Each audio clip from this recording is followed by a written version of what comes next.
Agora que a gente falou sobre as formas de transmissão de calor, a gente vai ver agora três objetos relacionados a essa transmissão de calor. Um deles é a garrafa térmica. O que a garrafa térmica faz? Ela é um grande isolante térmico. Ela é meio que um mega isolante térmico. Como assim? Primeiro, geralmente a garrafa térmica ela é coberta com plástico. Por quê? Porque o plástico vai impedir que o calor saia de dentro, né, da garrafa térmica, ou vai impedir que o calor entre dentro da garrafa térmica. A segunda coisa é que geralmente dentro da garrafa térmica a gente tem um pouco de vácuo. O que é o vácuo? O vácuo é um ambiente que não tem absolutamente nada, nem ar. Se você tem um lugar que não tem nada, inclusive não tem ar, isso se chama vácuo. E o vácuo ele também é um isolante térmico. Como ele é vácuo, não tem nada que consiga conduzir calor dentro dele, né? Então ele também acaba isolando a temperatura de dentro da garrafa. E por fim, geralmente, principalmente garrafas de café ou de chá, elas têm um espelho dentro deles. O que o espelho faz? Ele reflete luz, ele reflete irradiação. Então, o calor dentro da garrafa térmica, ele vai bater no espelho e vai voltar, vai bater no espelho e vai voltar. Por quê? Porque o espelho da garrafa vai ficar refletindo a irradiação. Então a garrafa térmica, ela não deixa o calor sair por condução, por causa do plástico, e ela não deixa a garrafa o calor sair por convecção, porque não tem ar dentro dela, e ela não deixa o calor sair por irradiação, por causa do espelho. Então a garrafa térmica, né, uma boa garrafa térmica, ela é quase que um isolante térmico perfeito, né, porque ela tem várias estratégias para não deixar o calor sair de forma alguma. Então, um outro objeto que usa essa questão de condução de calor é o coletor solar.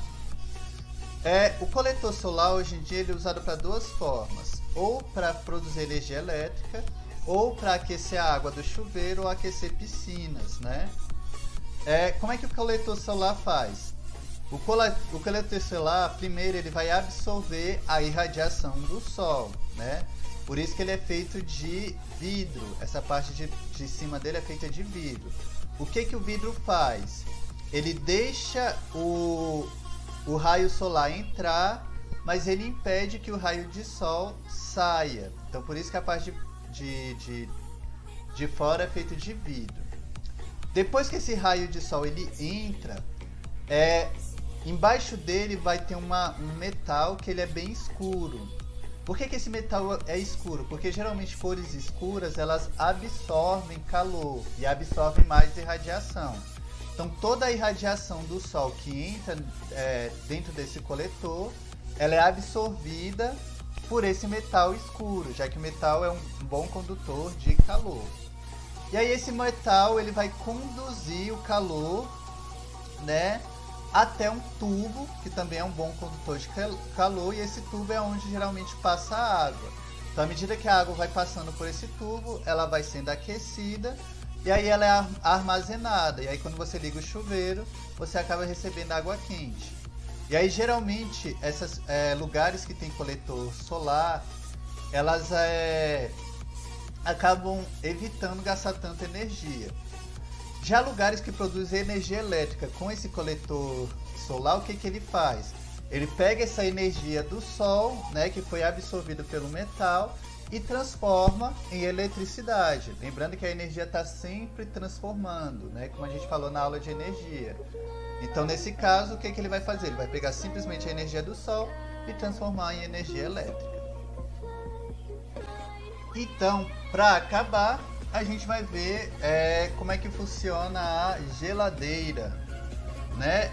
A gente já viu, por exemplo, em algumas aulas, que o frio, a gente não consegue transmitir frio. O frio ele não passa de um ambiente para o outro. A gente só perde calor. Então, como é que a geladeira consegue esfriar as coisas se ela não consegue fornecer frio? A gente vai ver isso agora nessa aula. Primeiro, a gente viu lá na aula sobre convecção que o ar frio ele desce e o ar quente ele sobe. Dentro da geladeira, a gente tem um cano que é chamado de evaporador. Esse evaporador ele vai produzir um gás muito frio, um gás que não tem calor nenhum. E aí, como eu falei, o ar frio ele desce. Quando esse ar ele está muito frio, ele começa a descer na geladeira. E à medida que ele vai descendo, ele começa a absorver o calor dos alimentos. É por isso que, por exemplo, geralmente, quando você quer algo muito frio, você coloca aí em cima, e quando você quer algo menos frio, você coloca embaixo. Porque o ar frio, o mais frio, está em cima e ele vai descendo e absorvendo o calor. E quando chega aqui embaixo, ele já não está tão frio assim. Mas para onde que vai esse calor se ele volta a ficar frio? Geralmente, atrás da geladeira, não sei se você já viu, tem uma estrutura de ferro que geralmente ele é quente. Então, o que essa estrutura faz? Essa estrutura é chamada de condensador.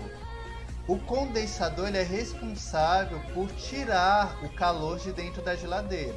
Então, aqui ela vai tirar o calor, né, dos alimentos e o condensador vai liberar esse calor da geladeira.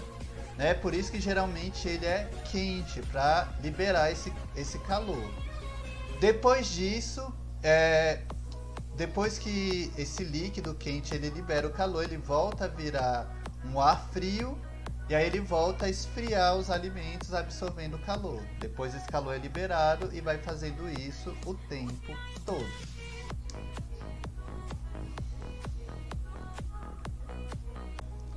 E é isso, alunos. Espero que tenham entendido tudo. Essa foi a última aula sobre essa parte de temperatura e calor, né? Então, qualquer dúvida, vocês sabem onde me procurar. Até mais.